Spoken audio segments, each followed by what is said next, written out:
Destin de las Evangelist, Zikora. Dans la dernière partie de notre histoire, Zikora et le prince Amal se dirigeaient tous deux vers le grand pays de l'Est, avec pour but de libérer l'épouse et la fille du prince Amal. Mais le prince Amal, lui, savait ce qu'il attendait. Il était conscient de sa mort, il était conscient que sa mort se rapprochait de plus en plus de lui. Dès leur arrivée au pays de l'Est, Amal trouva le moyen de se dissimuler et d'arriver jusqu'à la prison où était enfermée son épouse. Et malheureusement ne trouvait point sa fille en ce lieu. Il essayait de savoir où elle se trouvait en demandant à son épouse, mais rempli de colère à cause de l'acte qu'il avait posé, rempli de colère à cause du fait qu'il s'était enfui sans la prendre avec lui, à cause du fait qu'il n'avait pas eu confiance en elle, de son point de vue, à elle. Il l'avait abandonné. Il ne l'avait pas permis de participer à sa vision, celle que Dieu l'avait donnée.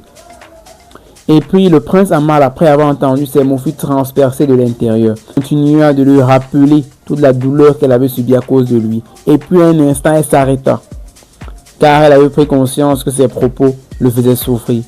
Puis elle regardait vers le ciel et elle demandait pardon à Dieu. Puis elle regarda à son époux et elle demanda à nouveau pardon à Dieu. Elle lui dit qu'elle avait eu mal, qu'elle avait souffert de son absence, mais que ce Dieu qui l'avait présenté l'avait préservé, elle et sa fille.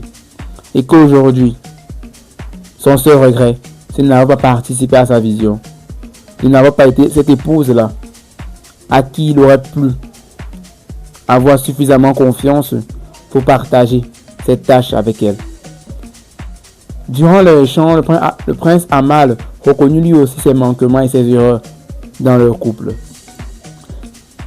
Et son époux lui fit part de ce qu'il attendait le jour de l'exécution.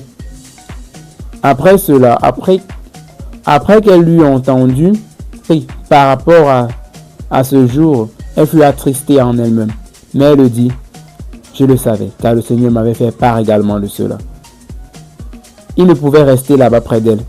Il dut s'enfuir, car s'il ne pouvait sauver les deux à la fois, il savait que la libérer, elle serait condamnée leur fille.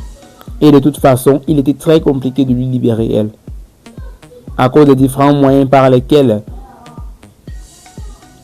les nobles du pays de l'Est l'avaient retenu captif, au travers d'une magie, au travers de beaucoup de moyens qui empêchaient ou qui rendaient difficile sa libération, sans pour autant qu'il ne soit repéré. Le prince Amal retourna se dissimuler jusqu'au jour de l'exécution et retrouva Zikora. Zikora continuait d'observer le prince Amal. Il se disait en lui-même que sûrement qu'il va trouver un moyen de tous les sauver, qu'il va trouver un moyen de sauver sa femme, de sauver sa fille, et puis un moyen pour eux quatre de s'enfuir de ce lieu, car il n'admettait pas le fait que son maître allait mourir. Il refusait de l'accepter, car pour lui, son maître était le meilleur. Pour lui, son maître avait réussi à vaincre tellement d'adversaires qu'il ne pouvait pas tomber ici. Et il priait Dieu et demandait à Dieu de préserver son maître.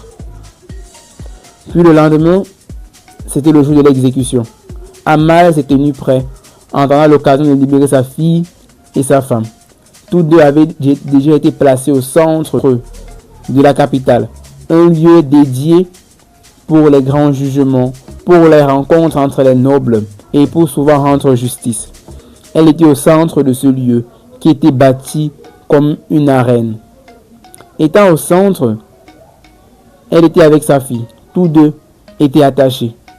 Des archers étaient autour d'eux, des épéistes également, qui attendaient l'ordre du roi pour plonger et pour les transpercer. Amal regardait attentivement, guettant la moindre occasion pour libérer ses proches, pour libérer sa famille.